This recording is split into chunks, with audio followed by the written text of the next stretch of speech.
What's up guys, if you've watched my channel for a little while, you would have seen this orange Article 1 being used a couple of times. So it's in this video, and in this video, technically. But I've had it for a while.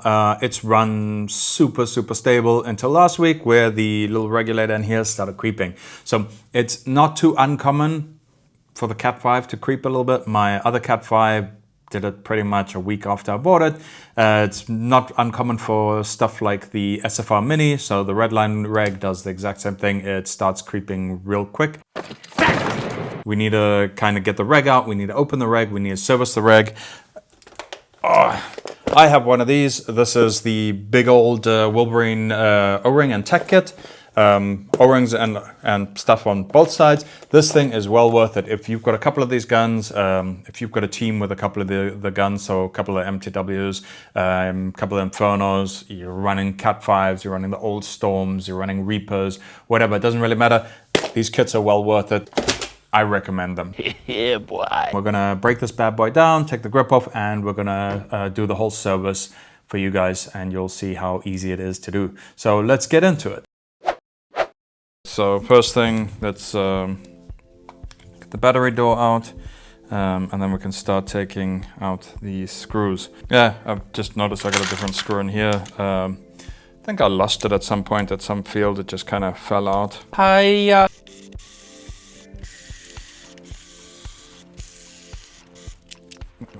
And then we can separate the grip. Hold on. There you go. And then we actually just need to get the reg out now, so that's pretty easy. Just need a little bit of manpower there. And that's the reg. So it's technically just a Cat5 instead of having the gauge on this side and a quick disconnect fitting here, like a US fitting, faster fitting. It's got one of these for 6mm lines and the gauges at the front. Back to our trusty iFixit kit. There we go. And now what we want to do is we're going to just screw this screw in a little bit. You can see there is a hole here and a hole here, and you want to be a little bit gentle here. You don't really want to use too much force, because if you do on the inside, you might damage the thread. So this is a 2mm one, and then you're just going to hold it, and then you can give it a good turn. There you go. So just put a little key in here. You got something to grab onto a little bit more comfortable. Ooh, yeah, look at that. So that is the reg seat, and that looks pretty squished to me. Ruined. But we're gonna service the whole thing. So what we're first gonna do is we're gonna drop this out. There's a reason why we put that screw in. So if the screw is out, it's just not gonna drop out. It's gonna kind of just get stuck in like that. I've got some kitchen towel here, so we're just gonna get all the dirt off. Guessing it's gonna be real dirty. Yeah, you can already see, look at that. So you can remove this, which is kind of this adjustment base, so it holds the adjustment screw. Then this is just a kind of a little collar. And then these are the shims. You don't actually need to grease the shims. They have no need to be greased, but we're just gonna get the grease off it because they get dirty over time. And then here you have your piston. So here I am going to replace the O-ring. I'm going to replace the O-ring in here. Let's get that all cleaned up. And then here the upper case, so the main body of the reg, you can just give it a quick clean.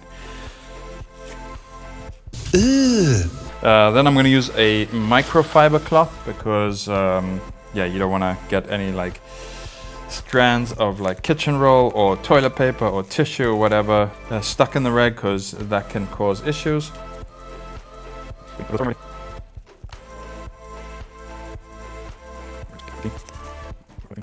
You want to inspect for any damage kind of on the lower section of the piston here.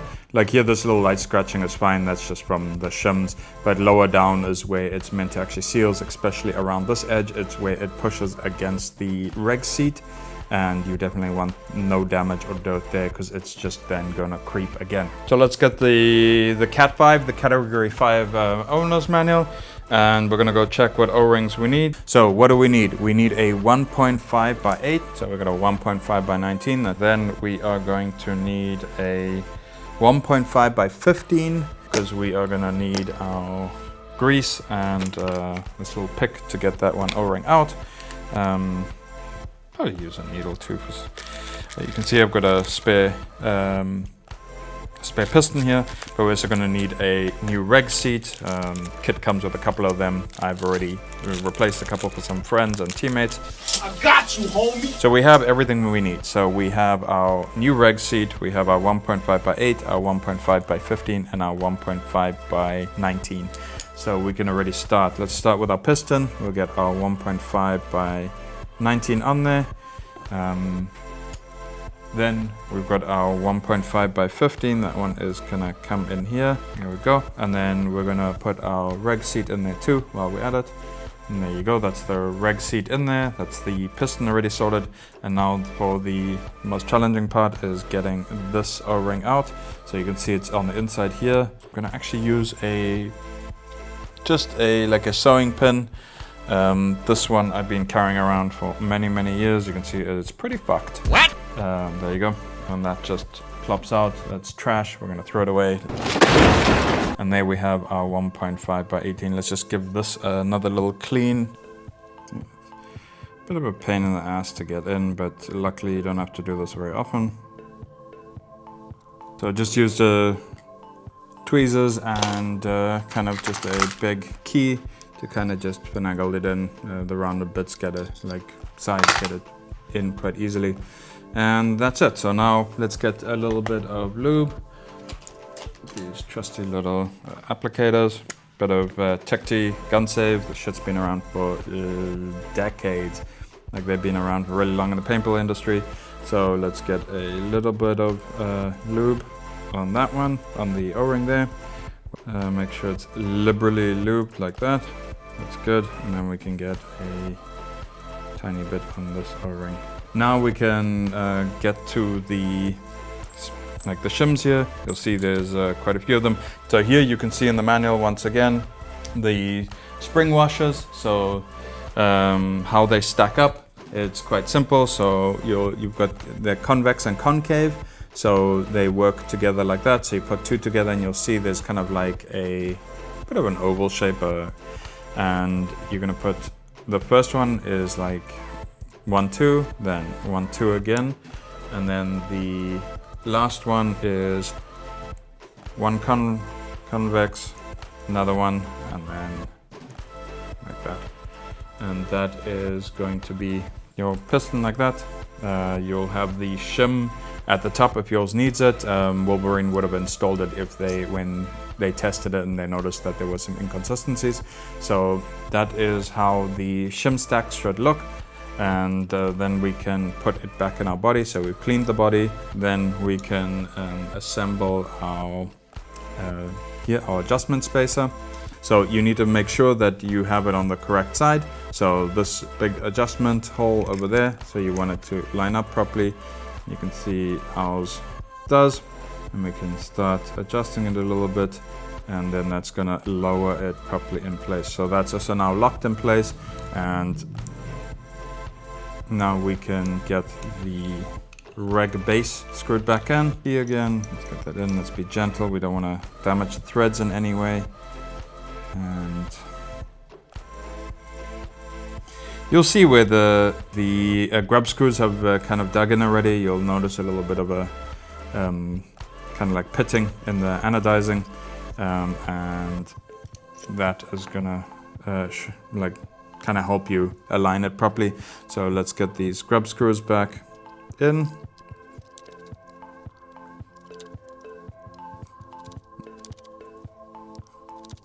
You kind of want to keep it like roughly hand tight. You don't want to tighten it too much. You don't want to destroy the heads of the grub screws. They're not necessarily the best quality. Let's get our cable out of the way there. Let's get our line plugged in again. Get the line in that channel again. And get that locked in place again, and then we can get our grip back. And then we go through the process of tightening everything up again. So don't over tighten it. You can pull out the brass threading inserts that are in the glass reinforced nylon grip, and that will mean having to glue everything back in or using some sort of epoxy or heating them up again, and it's a bit of a pain in the ass. So hand tighten them, and that is the regulator serviced. So let's get a tank quickly and let's give it a little test. A few moments later. So you can see, let's go, we're gonna set it to 120 and we're gonna let it sit for a little bit. Okay, hopefully it's set properly, so let's have a little look. I've left this for half an hour and the gauge is still at 120, how I set it. Probably can't see it, but that's not going to focus. But yeah, it's set to the 120. It's how we want it. Half an hour is generally a really good indicator that it's not creeping. We've rebuilt this reg properly. So if you're kind of having the same issue, if you notice that your reg is creeping, because of course if it creeps, you're increasing the velocity and the joules. And if that's happening, you're going to be over the field limit in some of the cases, depends where you're playing. On top of it, it can actually damage your engine. So hopefully you found that interesting. Hopefully it helped you a little bit if you're having the same issue, that you're having reg creep or you're having major issues. Remember, you have to service your regulator every couple of 1,000 shots. You should definitely service it. I try to aim for about 50 to 75,000 shots, and then I'll just break one down and clean it. Yeah, this one is fixed now, and hopefully that one helps you, and hopefully you can learn something from this, and also hopefully you just learned that you need to service a regulator. Loads of HPA players, especially newer HPA players, I just don't know that you have to service your regulator. Science! That's it for this video. Hopefully you learned something. Hopefully you're gonna like the video, maybe subscribe. Hit the bell notifications, you'll get notified when I do another video, and yeah, I'll check you guys in the next one.